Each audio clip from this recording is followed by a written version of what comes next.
মাস্তানের উপর মাস্তানি করতে চাই বস, গুন্ডার উপর গুন্ডামি করতে চাই বস, বসের সাথে পাঙ্গা আর জমের সাথে পাঞ্জা, same to same. Okay, megastar Shakib খানের সোলজার মুভির ভিলেন হিসেবে কে থাকবে এই বিষয়টা নিয়ে অনলাইন জগতে তোলপাড় শুরু করে দিচ্ছে দর্শকেরা।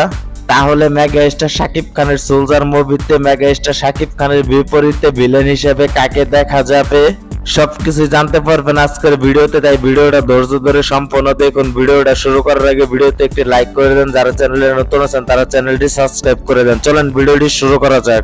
ওকে, মেগাস্টার শাকিব খানের সোলজার মুভিতে ভিলেন হিসেবে মেগাস্টার শাকিব খানের বিপরীতে অভিনয় করতে দেখা যেতে পারে মিঠুন চক্রবর্তীকে। মেগাস্টার শাকিব খানের সোলজার মুভিতে ভিলেন হিসেবে শাকিব খানের পাশে দেখা যেতে পারে। এটা মেগাস্টার শাকিব খানের সোলজার মুভির প্রোডাকশন হাউস থেকে গোপন সূত্রে জানা খবর। এখন পর্যন্ত কিন্তু মেগাস্টার শাকিব খান কিংবা মেগাস্টার শাকিব খানের সোলজার মুভির পরিচালক কোথাও কিন্তু বলে নাই ভিলেন হিসেবে মেগাস্টার শাকিব খানের সোলজার মুভিতে কাকে দেখা যাবে। খুব শিগগিরই জানতে পারবেন ভিলেন হিসেবে মেগাস্টার শাকিব খানের সোলজার মুভিতে কাকে দেখা যাবে। মিঠুন চক্রবর্তী যে মেগাস্টার শাকিব খানের সোলজার মুভিতে থাকবে এটা কিন্তু অফিসিয়াল ভাবে ডিসিশন কিন্তু জানিয়ে দিয়েছে।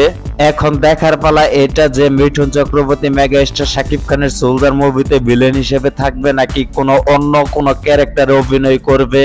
আপনাদের কি ধারণা অবশ্যই কমেন্ট বক্সে কমেন্ট করে আপনাদের মতামতটা জানিয়ে যাবেন। আজকের ভিডিওটা মূলত এইটুকুই ছিল। ভিডিওটা ভালো লাগলে অবশ্যই ভিডিওতে একটি লাইক করে দেবেন, আর চ্যানেলে নতুন হয়ে থাকলে চ্যানেলটি সাবস্ক্রাইব করে দেবেন। চলি, আল্লাহ হাফেজ।